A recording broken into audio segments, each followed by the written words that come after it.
when bread became worth more than gold, when a single crust could decide between life and death. That's when I understood we were trapped in a hell with no way out. I was only 17. My body was skin and bone, but my heart beat with the strength of a city that refused to surrender. My name is Anatoly Sokolov. I'm 99 years old now, living in a small apartment in St. Petersburg, the same city we once called Leningrad. Every morning I start my day the same way I have for decades. A cup of hot tea and a slice of black bread. It's not just breakfast, it's a ritual, because back then that bread was a miracle. I sit by the window listening to the rumble of modern trams outside. Their sound reminds me of the ones that stopped running, when hunger silenced the city. The cold of those winters still lives in my bones, even now with the warmth of the heater softening the air. And every time I hold a piece of bread in my hands, I remember a time when that small piece was the only thing standing between life and death. That's why I want to tell you this story, my friend, because some memories shouldn't fade, especially the ones paid for with hunger, tears, and courage. There are places that are more than just cities. They are symbols. And back then, Leningrad was much more than streets, factories, and homes. It was the heart of Russia, the cradle of the revolution, the jewel Hitler had sworn to erase from the map. I still remember the murmur of that summer in 1941. The sun glowed over the rooftops. The wide avenues were alive. Children ran through the parks. Trams rattled down the streets. And cafes were filled with laughter and dreams of a bright tomorrow.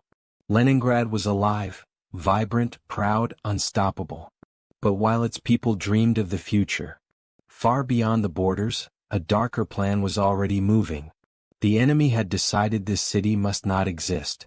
Not to conquer it, not even to occupy it, but to erase it, to make its name, its culture, and its people disappear, as if they had never been there at all. When I first heard the Germans were approaching, many didn't believe it. Leningrad is strong, they said. It will never fall. There was confidence, pride. No one could imagine that what was coming would not be a short battle, but a siege that would last nearly 900 days. An ordeal not fought with tanks or bullets, but with hunger, cold, and despair.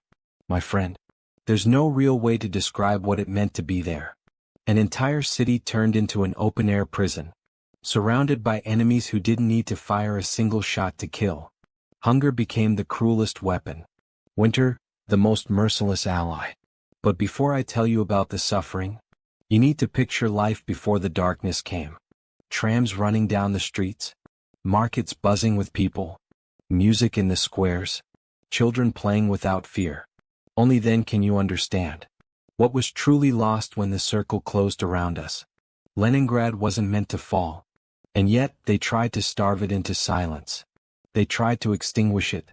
But what was born in those frozen streets was not only pain, it was resistance, a heartbeat that still echoes in the memory of the world. September 1941. That month split my life in two, before and after the siege. I remember the day they told us the city was surrounded. At first, no one wanted to believe it. The radio spoke in riddles. Some reports said our troops were holding the line, others whispered about retreats. But deep down we all knew the truth. The enemy was closing in. Then one morning the rumors were confirmed. The Germans had sealed the circle. There was no way out of the city. No way in for food, medicine, or help. Leningrad was trapped.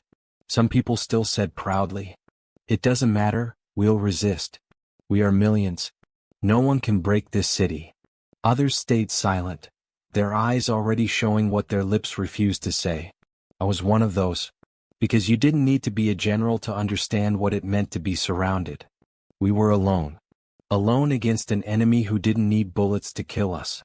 I remember the first time I saw the smoke rising in the distance. The enemy began by destroying the food warehouses, the grain stores that could have fed the entire city. Within hours, millions of mouths were condemned to live on crumbs. It was a clear message. They didn't want to take the city. They wanted the city to die. And people understood it quickly. Panic swept through the streets. Markets were emptied in hours, shelves stripped bare, bakeries closing because there was no flour left. I saw mothers running with children clinging to their hands, searching for a single piece of bread. I saw old men kneeling in churches, begging God not to abandon the city. Then came the official announcement. The first rations, 125 grams of bread a day for civilians. Bread that was barely bread at all. A dark lump made of flour, sawdust, and dirt. My friend, can you imagine that? An adult was expected to live on a piece so small it could rest in the palm of your hand. That was all the food we had, for 24 hours. Days began to slow down, heavy and endless. Sirens wailed, bombs fell, but what truly gnawed at us wasn't fear, it was hunger. A hollow pain that never stopped, never gave mercy, never let you think of anything else. And as hunger grew, the cold began to creep in. The Russian winter was coming. And we knew. If the bombs didn't kill us, the ice and starvation would. I remember standing by the window looking out over a city gone quiet. The factories still worked, the soldiers still fought beyond the walls. But on every face you could see another battle. An invisible war against hunger, despair, and the cruel certainty that the outside world was too far away to save us. My friend, when the city was surrounded, no walls fell, no flags were torn down. What fell that day was hope, the fragile hope that it might all end soon. That was the day we understood we were trapped in a vast prison made of hunger, cold, and silence. And from that moment on, survival itself became the hardest battle we would ever fight. I was there. And every time I close my eyes, I still see that proud city. Before hunger and snow turned it into a living cemetery. My friend, let me tell you what happened when time stopped, and the siege of Leningrad began. I never thought hunger could become a weapon more cruel than bullets. But in Leningrad we learned that lesson early. Bombs could kill you in a second. Hunger did it day after day, stealing your strength, your hope, and even your dignity. The official rations were so small they felt like an insult. I remember the first time they handed me that piece of bread, 125 grams. They weighed it right in front of you as if it were gold. You held it in your hands and couldn't believe that this was supposed to feed you for an entire day. It was dark, damp, hard as stone. And it wasn't real bread anymore. It was mixed with sawdust, bits of bark, whatever they could find to make it stretch. It tasted bitter, but it kept you alive. Families began dividing that piece into crumbs, trying to make it last a few more hours. Mothers would tell their children, "Eat slowly, my son. Chew well. It'll last longer." And the children obeyed, wide-eyed and silent, already learning too soon what it meant to be hungry. The markets emptied in days. No meat. No fruit. No vegetables. Cats and dogs vanished from the streets. People hunted them to survive. The pigeons that once filled the squares became the last hope for many. People even boiled leather belts, paper, anything that could trick an empty stomach. Hunger changed the city. The streets filled with bodies, skeletal figures barely able to walk. Old men collapsed on park benches. Children fainted in bread lines. I saw a woman fall to the ground with her baby in her arms, both too weak to move. No one helped, because no one had the strength to. Hunger also took people's sanity. Some began stealing from neighbors. Others clutched their tiny bags of crumbs as if they were treasure, dying with them still in their hands. In hidden diaries from those days, there are confessions that chill the soul. Families boiling shoe leather, and whispers of things even darker when hunger turned humans into shadows of themselves. But not everyone gave in. I remember one mother who, with trembling hands, always broke her piece of bread in half. Half for her child. Until one day, only the child remained. That, my friend, was the purest act of resistance I have ever seen. Hunger tried to strip us of our humanity, but even in the darkest hour, there were still those who chose to give everything for someone else. Then winter came, and hunger grew even crueler. The lines at the bakery stretched endlessly. Men and women waited for hours in the snow, shivering, hoping for that tiny piece of bread. And many times when their turn finally came, there was nothing left. Seeing those empty faces, those slow steps back home with empty hands, it felt like watching defeat itself. My friend, never underestimate hunger. It makes no sound, it fires no bullets, but it destroys with unbearable slowness. In Leningrad, hunger was the most merciless weapon of all. Because it didn't just kill bodies. It killed dreams, hope, and the will to live. That was our true enemy during the siege. Not the bombs. Not the bullets. Hunger. The hunger that turned a proud city into a living skeleton. If hunger was the knife buried deep in our stomachs, winter was the hammer that struck us again and again, until we fell to our knees. I had never felt cold like that before. It wasn't just the wind cutting through your skin. It was a cold that crawled into your bones, settled in your blood, and froze even your thoughts. That winter, the temperature dropped below -30 degrees Celsius. Water froze solid inside the buckets. Pipes burst. And in many homes there wasn't a single spark of warmth left. Firewood disappeared almost overnight. What came next was a silent desperation. People tearing apart furniture, doors, even window frames, just to feed a dying fire. Books, family photographs, precious memories, everything ended up burning inside makeshift stoves. My friend, I'll never forget the smell of burning pages. It was as if the very soul of the city, its culture, its memory, its history, was burning just to give us a few more hours of life. The streets became a white desert. Mountains of snow buried the trams, frozen in place like statues of ice. Bodies lay in corners, covered by thin blankets or just by snow. Some stayed there for days, because there weren't enough hands, or enough strength, to bury them. Walking through the city felt like moving among frozen ghosts, silent figures sleeping beneath the frost. Hunger and cold joined forces. Those who managed to survive on a tiny piece of bread were soon defeated by the lack of warmth. I remember children asleep in basements who never woke again. Old men found frozen in their beds, hands clasped together, as if praying until their final breath. It was a winter that spared no one. And yet, the city resisted. Factories kept running.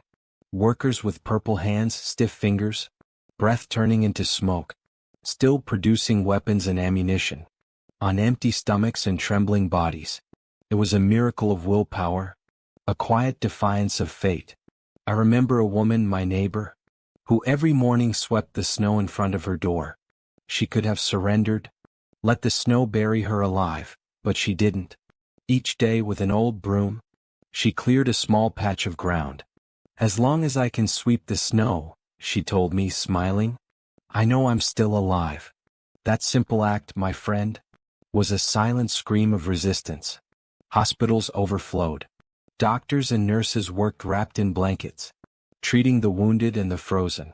With the last drops of medicine left, sometimes all they could offer was a word of comfort, a touch of a cold hand, a flicker of human warmth. The cold made the silence even heavier. The streets were empty. Only the crunch of snow underfoot, and sometimes far away, the distant echo of a bomb. Felt like living in a ghost city, a city trapped in ice and tears. My friend, that winter was an executioner. Hunger weakened us. Cold finished us off. Many died without a cry, without a tear, simply falling asleep, and never waking again. And yet, in the middle of that frozen hell, there were still those who clung to life with everything they had. Because even though the winter covered us in snow, it could never freeze our hope. In the middle of that frozen, starving hell, what kept us alive wasn't the guns, or the military orders. It was the small stories, the invisible gestures, the silent acts of courage, that never made it into the history books, but that saved lives, and kept the spark of hope alive. I still remember the words of a little girl, Tanya Savicheva. She was only 11, when she began writing in a small diary, recording how each member of her family died of hunger one by one. Genya died on December 28, 1941. Grandmother died on January 25, 1942. Lika died on March 17. Short, cold sentences, each one like a tombstone. At the end she wrote a line that still haunts me. Everyone has died. Only I remain. My friend, that little girl survived the hunger, but her eyes never shone the same again. There were mothers who gave their piece of bread to their children, knowing it meant their own death. I remember one woman who divided her ration every single day, half for her son, half for herself, until one morning, the boy woke up, and she didn't. That boy grew up, and told the story years later. With tears in his eyes, he said, "My mother gave me life twice. The streets were filled with moments like that. Children digging for crumbs in the snow. The elderly sharing their last bites. Families huddled together in icy basements, holding each other just to stay warm. Some gathered to whisper poems. Others sang softly, as if culture itself could shield us from hunger. I once attended a concert. In the middle of the siege. A symphony by Shostakovich. The musicians were skeletal, their hands trembling, some barely able to hold their bows. And yet they played. And for that 1 hour, music was stronger than hunger. There were also gestures of kindness. Between complete strangers. An old woman once handed me a piece of boiled tree bark. All she had left. "It's not much," she said, "but I want you to see the sun rise." That bitter taste gave me strength to go on. I never saw her again. But her gift saved my life. And there were the workers, still building weapons in bombed-out factories, their hands frozen, their stomachs empty, but their faith unbroken. Every screw, every bullet, was a way to resist. That too was survival. To keep fighting when there was nothing left to give. Of course, not everything was light. Hunger pushed some beyond the edge. There were thefts, violence, rumors of cannibalism. But even in that darkness, tiny sparks of humanity kept reminding us why life was still worth fighting for. My friend, surviving in Leningrad, wasn't just about food. It was about refusing to surrender. It was about finding a reason. Any reason, to hold on for one more day. A piece of bark, a song, a letter, an embrace, a single word of comfort. That's what kept people standing. I myself often thought I wouldn't see another dawn. But every time I was about to give up, I remembered the children's eyes, the smile of that neighbor, the music that still dared to play. And I told myself, just one more day. Hold on one more day. That's how we survived, my friend. Not because we were stronger, but because we had each other. Because even in the coldest, hungriest darkness, humanity refused to die. In the middle of that frozen hell of hunger and despair, there was a fragile thread that kept us tied to the outside world. A thread made of ice and courage. We called it the Road of Life. Lake Ladoga stretched endlessly, a vast white desert beyond the edge of the city.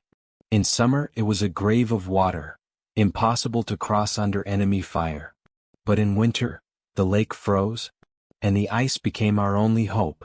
A road was born, a road of frozen water, thin, cracking, ready to break at any second. A road that could save thousands, or swallow them whole. Soon trucks began to move across that frozen plain. They carried sacks of flour, tins of food, medicine. Anything that could keep Leningrad breathing a little longer. The drivers were young boys, farmers, soldiers. Ordinary men with extraordinary courage. They climbed behind the wheel, knowing they might never come back. Because the ice cracked beneath the tires, enemy planes bombed from above. And the cold turned every trip into a race against death. I remember the first time I saw those trucks moving across the lake. They looked like small black shadows on an endless white canvas, a line of ants defying a giant. The silence was so deep that you could hear the ice groaning beneath them. Each creak was a warning. One more step, and it's over. Some trucks didn't make it. We saw them sink in seconds, swallowed by the freezing lake, their drivers' screams fading beneath the ice. Others were torn apart by bombs, leaving black scars across the snow. And yet, every single day, more men took the wheel, because they knew their cargo. Those sacks of flour, those boxes of medicine, meant life for thousands still trapped inside the city. But the Road of Life didn't just bring food in. It also carried people out. Thousands of children, the elderly, the sick, loaded onto trucks wrapped in blankets, their faces pale with fear. Some made it to the other side. Others froze along the way, caught by the cold, the bombs, or the cracking ice. I remember a mother sitting with her little girl in one of those trucks. The child asked, "Mom, will we make it?" The mother smiled, her lips cracked and bleeding from the cold, and whispered, "Yes, my love, we'll make it." The truck reached the far shore, but the mother had died along the way, frozen solid, her body still wrapped around her daughter to keep her warm. That, my friend, is the kind of heroism that never makes it into history books. But I saw it with my own eyes. The Road of Life was fragile, deadly, but it was all we had. Every journey, Every sack of flour, every child saved, was a victory carved out of the ice. And though many gave their lives on that frozen road, because of them, the city kept breathing. My friend, when I think of Leningrad, I see that endless white road across the lake. I see the men who drove into the storm, knowing the ice could break beneath their wheels at any second. I see the mothers who gave everything, so their children could see another sunrise. The road of life wasn't just a path of ice. It was proof that even in the middle of hell, there are always those who dare to challenge death, so that others may live. When it seemed there was nothing left, Leningrad proved it still had something stronger than hunger or cold: the will to resist. The city did not surrender. Every man who could hold a rifle was sent to the front. Those who couldn't found other ways to fight. Women, the elderly, even children became soldiers of survival. They dug trenches with bare hands, built barricades out of stones, broken furniture, anything they could find. Every street became a fortress, every house a trench. The factories never stopped. Imagine it, my friend, men and women hollow from hunger, their lips blue from the cold, still making bullets, cannons, tanks. Some worked wrapped in blankets, others with fingers so stiff they could barely grip the tools. And yet, the machines kept running day and night. It was as if the city itself was breathing through that metallic noise, refusing to die. But resistance wasn't only fought with weapons. It was fought with the soul. One day, right in the middle of the siege, the Leningrad Symphony Orchestra, musicians as thin as shadows, performed Shostakovich's Seventh Symphony. Their hands trembled, some could barely lift the bow, but they played. And those notes echoed through the city, broadcast by loudspeakers pointed toward the enemy lines. They say the Germans stopped firing and listened, because what they heard wasn't just violins and trumpets. It was the voice of a city screaming, "We are still here. We will not surrender." There was resistance in the smallest acts too. In the women who swept snow from their doors each morning, as if keeping routine could hold the world together. In the teachers who gathered children in frozen basements, to keep teaching them to read, hands trembling as they held the books. In the doctors who split their ration of bread with their patients, so someone else could live another day. And of course there were the soldiers on the city's edge, men and women starving, freezing, still defending every inch of ground with whatever strength they had left. They knew that if Leningrad fell, the entire nation would collapse with it. So they fought, not because they were ordered to, but because they understood something deeper. The city didn't belong only to them. It belonged to everyone. My friend, when I think of those days, I realize that true resistance wasn't just firing a weapon. It was waking up on an empty stomach and still going to work. It was playing music when silence felt louder. It was teaching a child to read between bombings. It was sweeping snow knowing there might not be a tomorrow. That was Leningrad, a city wounded, starving, frozen, but never defeated. The worst part of the siege wasn't just the bombs, the hunger or the cold. The worst part was time. Because in Leningrad time stopped moving. Every day looked exactly like the one before. Gray, frozen, empty. And with every dawn people wondered if it still made sense to keep breathing. Weeks turned into months, and months became an unbearable weight. Each day repeated the same cruel routine. Long lines in the snow for a scrap of bread, improvised funerals in frozen courtyards, and sudden explosions tearing through entire neighborhoods. The clock mocked us, ticking slowly, as if it enjoyed our despair. The city became a living graveyard. The streets were filled with bodies, covered in thin rags, or only snow. People walked past them without stopping, not out of indifference, but because there was no strength left to cry. Even tears required energy, and in Leningrad, even tears had run out. I remember the winter when children stopped playing. Their laughter vanished, replaced by blank, silent stares. Some no longer had the strength to run. They just sat in the snow, waiting for a miracle that never came. My friend, can you imagine a city without the laughter of children? That was Leningrad, a place where even childhood was defeated by hunger. Inside the homes, families sat in silence. The sound of the icy wind outside was louder than any conversation. People huddled around a candle, because there was no power, no firewood, no food. Some fell asleep and never woke up. Others prayed quietly, not knowing if they were asking for salvation or for death. I remember those endless nights. Far away I could hear the bombs, but what hurt the most wasn't the sound. It was the silence inside my stomach.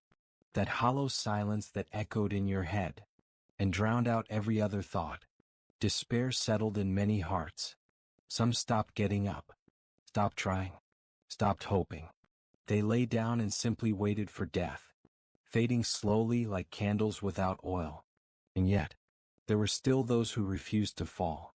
Amid the emptiness, you could still hear the quiet whisper of defiance. Just one more day. Let's make it one more day. Because in Leningrad, surviving didn't mean defeating the enemy. It meant defeating time itself. My friend, those months were an eternity, an endless winter, a daily sentence of pain.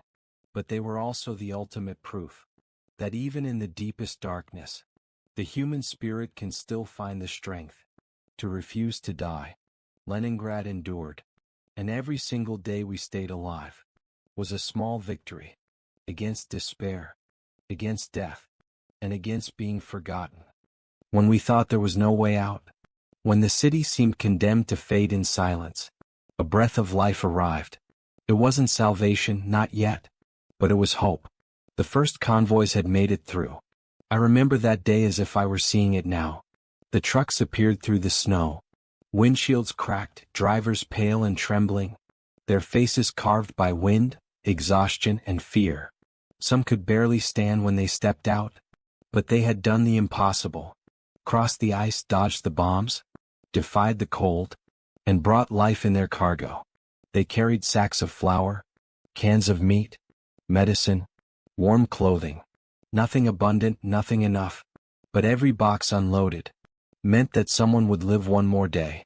I will never forget the faces of the people as they watched the supplies arrive, men and women crying as they held a slightly larger piece of bread, children staring at a can of condensed milk as if it were a treasure from another world. That day the city smiled again, a broken, tearful smile, but a smile nonetheless. Yet even miracles have shadows. The convoys couldn't bring everything we needed. Each trip was a death sentence waiting to happen. Some trucks sank beneath the ice of Lataga. Others vanished in explosions under enemy fire. The ones that did arrive brought just enough to keep us alive, but not enough to end the hunger. Still, that small relief was enough to reignite our will to survive. I remember a boy eating his piece of bread, with shining eyes, as if, for one brief moment, he had forgotten the cold and the misery, and an old man holding a cup of hot soup, crossing himself and whispering, "Thank you, Lord, for one more day." That one more day was what we were all living for. The aid gave us strength, but it also reminded us how fragile we were. Hunger softened, but death still walked the streets. The cold didn't leave, the bombs didn't stop, and the rations were still cruelly small. The city was breathing again, but barely. My friend, that fragile relief was like a lighthouse in the middle of a storm. It didn't save us, but it reminded us we weren't completely alone, that beyond the ice and the bombs, there were still hands reaching toward us, risking everything to bring a spark of hope. And in a city where every day could be your last, that hope became the most powerful nourishment of all. That day we understood something. Survival wasn't a grand victory, it was a fragile triumph, earned minute by minute, bite by bite. And though the siege continued, and death still walked beside us, for the first time, we believed we might endure until the end. It lasted almost 900 days. 900 mornings of hunger, cold, death, and resistance. 900 nights where an entire city went to sleep not knowing if it would ever wake again. And then, one day, came the words no one had dared to dream. The siege was over. I remember that moment as if it were yesterday. The radios crackled, the announcer's voice trembling with emotion. The blockade is broken. Leningrad is free. In the streets, people embraced through tears. Some fell to their knees in the snow. Others lifted their hands to the sky, as if to make sure it was real. There was joy, yes, but also a heavy silence. Because as we celebrated, we knew the cost. The city was unrecognizable. Avenues that once buzzed with life were now filled with ruins. Homes, destroyed or empty. Parks, turned into cemeteries. And most painful of all, too many faces were missing. Of the nearly 3 million souls who had lived here, more than 1 million were gone. Dead from hunger, cold, or bombs. 1 million stories extinguished in less than 3 years. And yet, my friend, what remained standing was nothing short of a miracle. The survivors, skeletal, exhausted, looked ahead with pride and sorrow intertwined. Pride for having endured the impossible. Sorrow for all that had been lost along the way. I will never forget the image of an old woman, leaning on her cane, looking up at the clear sky that day. Her lips whispered, "We survived, we survived." That phrase, repeated again and again across the streets of Leningrad, was stronger than any official speech. The enemy had tried to erase the city from the map, to starve it, freeze it, break its spirit, but they failed. Leningrad endured, and though it would bear its scars forever, that day a symbol was born. A symbol that even the cruelest suffering cannot destroy the will of a people who refused to surrender. My friend, when the siege was finally lifted, there were no fireworks, no grand parades. There was something far greater. The collective sigh of a city that, against all odds, was still breathing. And that breath, weak, trembling but alive, was the proof that we had won. That day, Leningrad became eternal. When the guns finally fell silent, when the siege was broken, many thought that freedom would bring forgetting. But it didn't. Leningrad survived, yes, but it was scarred forever. And those of us who lived through it carried invisible wounds that never truly closed. Every corner of the city was a reminder. Ruined houses, empty squares, gaps in families where fathers, sons, and brothers were missing. Entire streets where no one was left alive. When you walked through them, you could almost feel the ghosts of the dead, walking beside you in silence. Those of us who survived never ate bread the same way again. Every loaf, soft, white, warm, tasted like luxury and guilt, the guilt of being alive. When so many died waiting for a single piece, hunger left marks on our bodies. Whole generations grew weaker, their health shattered by years of starvation. But the deepest scars were in the soul. Some could not bear the sound of sirens. They brought back the terror of those endless nights. Others, when they saw snow falling quietly, remembered the frozen bodies that once lined the streets. Many never slept peacefully again, haunted by the creaking of ice, the cries of the starving. I remember a neighbor who always hid half of his food, no matter how much he had. He would tuck it away in a corner, as if the siege could begin again at any moment. He kept that habit until the day he died, because when hunger bites into your soul, you never feel safe again. And then there was the greatest wound of all, absence. 1 million people never returned. Fathers who never saw their children grow. Children who died in their mother's arms. Friends buried beneath the snow. Every family had an empty chair at the table, a story left unfinished, a name that must never be forgotten. My friend, the hardest part wasn't surviving the siege. It was surviving afterwards, carrying the memories. The city was rebuilt, yes. The trams rolled again. The music returned. Laughter filled the air once more. But beneath it all, there was a wound that still bled quietly. Because the siege of Leningrad didn't end in 1944. It lives on. In the memories of those who saw it. In the scars we bear. In the whispers of those who didn't survive. And as long as that memory endures, the city will remember, not only that it resisted, but also the terrible price of that resistance. The siege ended long ago, but Leningrad never stopped being a symbol of pain, yes, but also of hope, because what happened in those streets was not only a tragedy, It was proof of what the human spirit can endure. When death knocks at the door every single day, the enemy wanted to erase the city from the map, to bury it beneath the snow, to make it a forgotten name in history. But instead, they made it eternal. Every man, every woman, every child who endured, left behind a silent testimony that still breathes in the memory of the world. I was there. I saw it. I felt it in my bones. I felt hunger bite into my ribs, cold cut through my flesh like knives, and silence weigh heavier than the bombs. I saw friends die, families fade into nothing, children cling to life with a courage words can never capture. And yet, I also witnessed the miracle of resistance. I saw someone too weak to stand still share their last piece of bread. I saw trembling hands of a musician play a symphony to remind a starving city that it was still human. I saw an old woman sweeping snow from her doorstep, an act of faith, a quiet cry that said, "We're still here." Leningrad taught us that courage isn't measured by battles won, but by the will to keep standing. When everything seems lost, that hope can survive, even the cruelest hunger and the longest winter. That the human spirit, when it chooses to resist, becomes a flame that nothing can extinguish. Today, as I tell you this story, I don't feel like I'm speaking about the past. I'm speaking about something that still lives, because as long as someone remembers, those who died have not vanished completely. And as long as I have a voice, my friend, I will keep telling you what I saw. Because Leningrad is not just a city under siege. It is an eternal symbol, a reminder that even in hell, humanity can refuse to die, that no matter how long the night, there will always be those who hold on to see the next dawn. My friend, Leningrad endured, and in its endurance, it left us an immortal lesson, that hope, fragile, small, and trembling, can still survive the winter.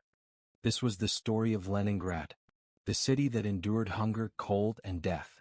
For nearly 900 days, 1,000,000 voices fell silent, but their memory still lives. I saw it. I felt it in my flesh.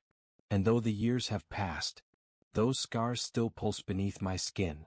That's why I tell you this, because as long as someone listens, they will never truly be gone. And I promise you something, my friend, this won't be the last story. There will be more. More memories of battles, of sacrifice, of hope. Because every story deserves to be told, not as a number in a book, but as a whisper of humanity.